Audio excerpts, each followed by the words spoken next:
Assalamualaikum warahmatullahi wabarakatuh.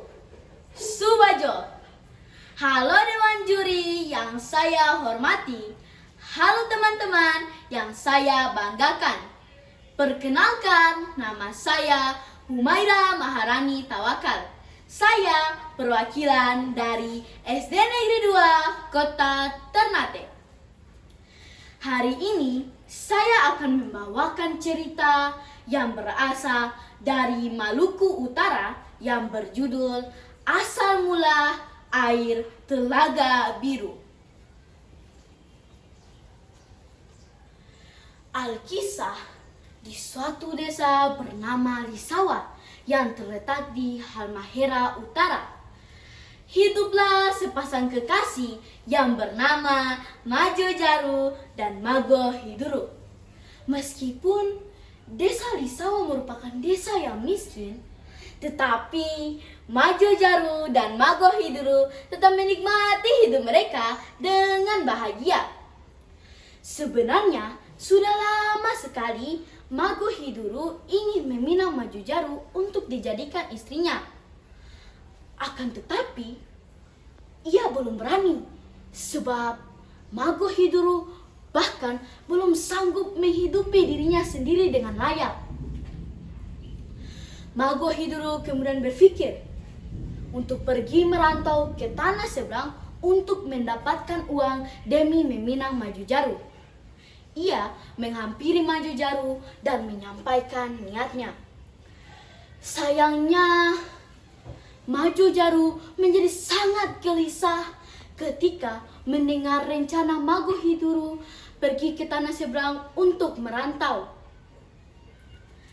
Setelah dibujuk oleh Mago Hiduru, akhirnya Majo Jaru mengizinkan kepergian sang kekasih ke tanah seberang. Besoknya, sebuah kapal datang di desa Lisawa. Mago Hiduru kemudian pergi dengan menaiki kapal tersebut.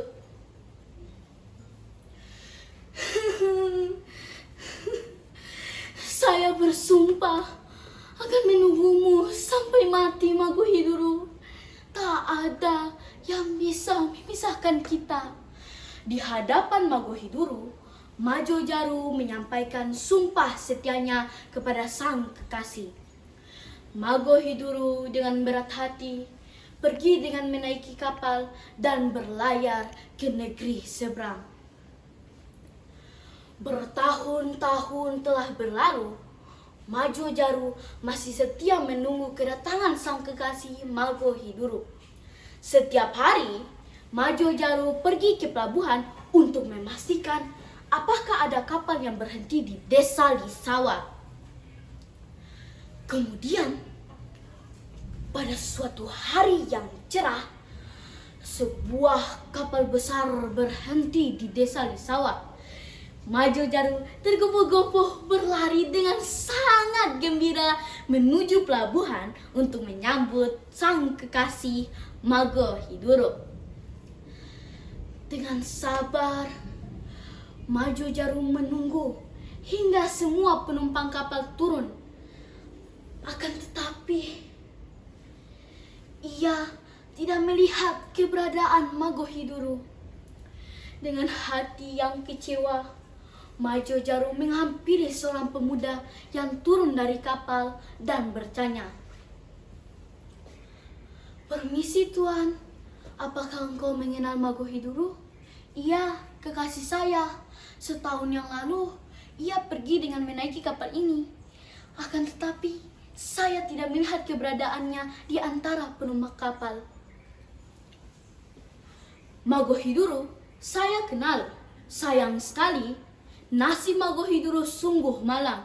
Ia mengalami kecelakaan ketika bekerja dan meninggal dunia sebulan yang lalu."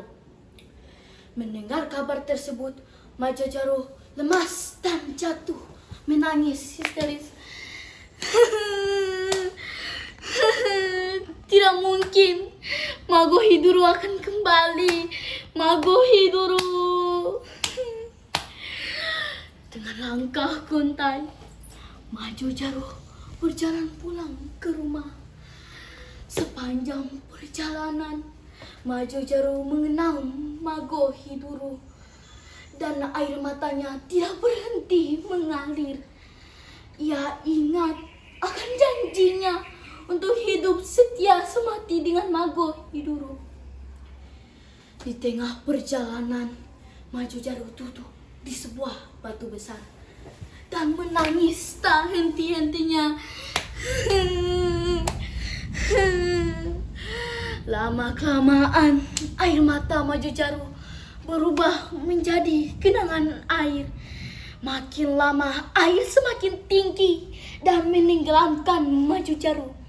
Genangan air mata Majo Jaru semakin melebar dan meluas hingga berwujud sebuah telaga sejernih air mata dan berwarna biru.